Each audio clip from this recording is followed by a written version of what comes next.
അത് കഴിഞ്ഞിട്ട് third page എന്ന് പറയുന്നത് ജനറൽ ഇൻസ്ട്രക്ഷൻസ് ആണ്. അതെന്തായാലും വായിച്ചു നോക്കാം. അതിൽ എക്സാമിന്റെ എല്ലാ ഡീറ്റെയിൽസും പറയുന്നുണ്ട്. അതിൽ കുറച്ച് പോയിന്റ്സ് ഞാനിവിടെ പറഞ്ഞുതരാം. മെയിനായിട്ട് എന്താണെന്ന് വെച്ചാൽ നമ്മൾ എക്സാം ഹോളിന്റെ സെന്ററിൽ എത്തേണ്ട ടൈം നമ്മൾ അഡ്മിറ്റ് കാർഡിൽ തന്നെ പറഞ്ഞിട്ടുണ്ട്. ആ ടൈമിന് തന്നെ അവിടെ എത്തുക. കുറച്ചുകൂടെ നേരത്തെ എത്താൻ ശ്രമിക്കുക. കാരണം സൺഡേ ആണ്, ട്രാഫിക്കും റിമോട്ട് ഏരിയ ഒക്കെ ആണെങ്കിൽ വെഹിക്കിളിന്റെ അവൈലബിലിറ്റി ഒന്നും നമുക്ക് പറയാൻ പറ്റില്ല. അതുകൊണ്ട് മുന്നേ തന്നെ എത്തി സെന്ററിൽ എത്തുക.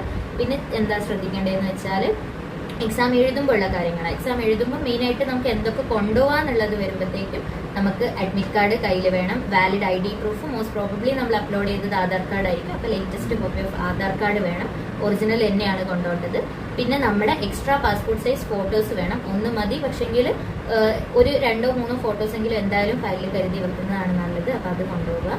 പിന്നെ നമുക്ക് കൊണ്ടുപോകാൻ പറ്റുന്ന സാധനം, നമ്മുടെ പേഴ്സണൽ യൂസിന് കൊണ്ടുപോകാൻ പറ്റുന്ന സാധനം എന്ന് പറയുന്നത് ട്രാൻസ്പെറന്റ് ആയിട്ടുള്ള വാട്ടർ ബോട്ടിൽ നിങ്ങൾക്ക് വെള്ളം കുടിക്കണം എന്നുണ്ടെങ്കിൽ നിങ്ങൾക്ക് കൊണ്ടുപോകാവുന്നതാണ്. പിന്നെ നമ്മുടെ മെഡിക്കൽ എസെൻഷ്യൽസ് ലൈക്ക് എന്താ പറയുക സ്പെക്ടാക്കിൾസ് ഇടാം. പിന്നെ മെറ്റാലിക് സാധനങ്ങൾ കൊണ്ടുപോകാൻ പറ്റില്ല എന്ന് പറയുമ്പോൾ വരുന്ന മെയിൻ ഡൗട്ടാണ് പല്ലിൽ ബ്രേസസ് ഇട്ട ആൾക്കാർക്ക് പോകാൻ പറ്റുമോ എന്നുള്ളത്. അത് കുഴപ്പമില്ല. അതും പിന്നെ മെറ്റാലിക് ഇംപ്ലാന്റ്സ് എന്തെങ്കിലും നമ്മൾ സർജറി എന്തെങ്കിലും കഴിഞ്ഞിട്ട് ബോഡിയിലുണ്ടെങ്കിൽ അതും അലൗഡ് ആണ്. ആ കാര്യത്തിൽ ടെൻഷൻ അടിക്കേണ്ട ആവശ്യമില്ല. പിന്നെ മെയിനായിട്ട് ശ്രദ്ധിക്കേണ്ടത് എന്താ വെച്ചാൽ നിങ്ങൾ ഡിഫറൻഷ്യലി ഏബിൾഡ് കാറ്റഗറിയിൽ വരുന്നതാണെങ്കിൽ നിങ്ങളുടെ സ്ക്രൈബ് റിലേറ്റഡ് ഡോക്യുമെന്റ്സ് എടുക്കണം എന്ന് അതിൽ പ്രത്യേകം പറയുന്നുണ്ട്. അപ്പോൾ അത് ശ്രദ്ധിക്കുക.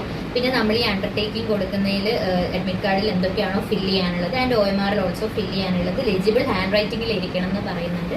അപ്പം മോസ്റ്റ്ലി പറ്റുന്നിടത്ത് പേരും കാര്യങ്ങളൊക്കെ എഴുതുന്നിടത്ത് മോസ്റ്റ്ലി ക്യാപിറ്റൽ ലെറ്റേഴ്സ് തന്നെ യൂസ് ചെയ്യാൻ ശ്രദ്ധിക്കുക.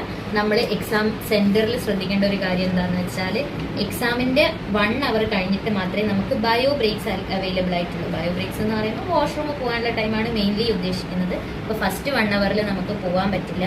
ഇനി പോയി തിരിച്ചു വരുമ്പോൾ ചിലപ്പോൾ ബയോമെട്രിക് ഒതന്റിക്കേഷൻ വീണ്ടും എടുക്കാൻ സാധ്യതയുണ്ട്. അപ്പോൾ അത് വേസ്റ്റ് ഓഫ് ടൈം ആവാൻ ചാൻസ് ഉണ്ട്. അപ്പോൾ പരമാവധി പോകാണ്ടിരിക്കാൻ ശ്രദ്ധിക്കുക. ഇനി പോവുകയാണെങ്കിൽ തന്നെ ഈ കാര്യം ശ്രദ്ധിക്കേണ്ടതാണ്. 1 അവർ കഴിഞ്ഞിട്ട് മാത്രമേ പോകാൻ പറ്റുള്ളൂ. അതുകൊണ്ട് എക്സാം സെന്ററിൽ കയറുമ്പോൾ തന്നെ ആദ്യം ഒന്ന് വാഷ്റൂമിലൊക്കെ പോയിട്ട് കയറാൻ ശ്രദ്ധിക്കുക. അപ്പോൾ അത്രയേ ഉള്ളൂ ഗൈസ് അഡ്മിറ്റ് കാർഡിനെ കുറിച്ചുള്ള ഡീറ്റെയിൽസ്. ഇനി എന്തെങ്കിലും അഡ്മിറ്റ് കാർഡ് ഡൗൺലോഡ് ചെയ്ത് വായിച്ചിട്ട് നിങ്ങൾക്ക് എന്തെങ്കിലും ഡൗട്ട് ഉണ്ടാവുകയാണെങ്കിൽ കമന്റ് സെക്ഷനിലൂടെ ചോദിക്കാവുന്നതാണ്. അപ്പോൾ അത്രയേ ഉള്ളൂ guys. All the best for your exam. എല്ലാവരും അഡ്മിറ്റ് കാർഡ് പെട്ടെന്ന് തന്നെ ഡൗൺലോഡ് ചെയ്യുക, പ്രിന്റ് ചെയ്ത് വെക്കുക. എല്ലാം ലാസ്റ്റ് മിനിറ്റേക്ക് വെക്കരുത്. അത്രയേ ഉള്ളൂ ഗൈസ്. ബൈ.